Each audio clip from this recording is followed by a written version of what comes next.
മന്തി recipe ചോദിച്ചവർക്കാണ്. അപ്പോൾ ചോദിച്ചവർ എന്തായാലും ഇതിൻ്റെ അടിയിൽ വന്നിട്ട് ഒന്ന് കമൻറ്റ് ഇട്ടേക്കണേ. വേറെ ഒന്നിനും വേണ്ടിയിട്ടല്ല, നിങ്ങൾ പറഞ്ഞിട്ടാണ് ഞാൻ ഈ ഒരു വീഡിയോ അപ്ലോഡ് ചെയ്യണത്.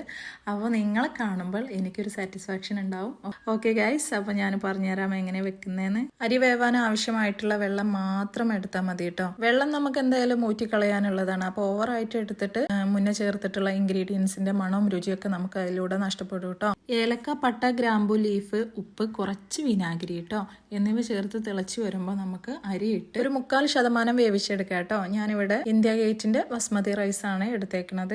അരി വേവുന്ന സമയം കൊണ്ട് നമുക്ക് ചിക്കൻ ഒന്ന് മാഗ്നേറ്റ് ചെയ്തിട്ട് റെസ്റ്റ് ചെയ്യാൻ വെക്കാം. എടുക്കുന്ന ചിക്കന്റെ അളവിനനുസരിച്ച് നമുക്ക് മാഗി ക്യൂബിന്റെ അളവിലും വ്യത്യാസം വരുത്തേണ്ടി വരും കേട്ടോ. ഞാനിവിടെ 2 ചിക്കൻ മാഗി ക്യൂബ് എടുത്തിട്ടുണ്ട്. അതിൽ തന്നെ 4 ഉണ്ടാവും. ഫുഡ് കളർ അവനാന്റെ ചോയ്സ് ആണ് കേട്ടോ, വേണമെങ്കിൽ എടുത്താൽ മതി. വിനാഗിരി, ഫുഡ് കളർ, മാഗി ക്യൂബ് കൂട്ടിയിട്ട് നന്നായിട്ട് മിക്സ് ചെയ്യാം. അതിലേക്ക് തന്നെ ഏലക്ക, പട്ട, ഗ്രാമ്പു, ലീഫ്, ഉണക്കനാരങ്ങ, കുരുമുളക് പൊടി എന്നിവ കൂട്ടിയിട്ട് ചിക്കനായിട്ട് നന്നായിട്ട് മിക്സ് ചെയ്യാം കേട്ടോ. അരിഞ്ഞു വെച്ച മല്ലിയിലയും പുതിനയിലയും ക്യാപ്സിക്കും കുറച്ച് ഓയിലും കൂട്ടിയിട്ട് നന്നായിട്ട് മിക്സ് ചെയ്യാം. ഞാനിവിടെ 1 ക്യാപ്സിക്കാണ് എടുത്തേക്കുന്നത്. മല്ലിയിലയും പുതിനയിലയും ആവശ്യത്തിന് മതി. 15 മിനിറ്റ് റെസ്റ്റ് ചെയ്യാൻ വെച്ചതിൻ്റെ ശേഷം നമുക്ക് ചിക്കൻ ഒന്ന് വേവിച്ചെടുക്കാം. 3/4% വേവായപ്പോഴേക്കും നമ്മൾ അരി ഊറ്റിയെടുത്തിട്ടുണ്ടായിരുന്നു കേട്ടോ. ചിക്കൻ നല്ല ഉഷാറായിട്ട് വെന്ത് വന്നിട്ടുണ്ട് കേട്ടോ. പോരാത്തതിന് നല്ല സ്മെല്ലും ഉണ്ട്. ക്യാപ്സിക്കം ഉള്ള കാരണം തന്നെ വെള്ളം നന്നായിട്ട് ഇറങ്ങി വന്നിട്ടുണ്ട്. ചിക്കനും വെള്ളവും നമുക്ക് വെവ്വേറെ കോരി മാറ്റാം. ഇത് നമ്മൾ ചിക്കൻ വേവിച്ചെടുത്ത ഓയിൽ വിത്ത് വെള്ളമാണ് കേട്ടോ. കുറച്ച് വെള്ളം നമ്മൾ അതിനകത്ത് ബാക്കി വെച്ചിട്ട് നമുക്ക് അതിനകത്തേക്ക് റൈസ് ഇട്ട് കൊടുക്കാം. പിന്നെ അതേ വെള്ളം തന്നെ ഒന്നും കൂടി ഒഴിച്ച് കൊടുത്തിട്ട് നമുക്ക് ചിക്കനും അതിനകത്തേക്ക് ഇട്ട് കൊടുക്കാം.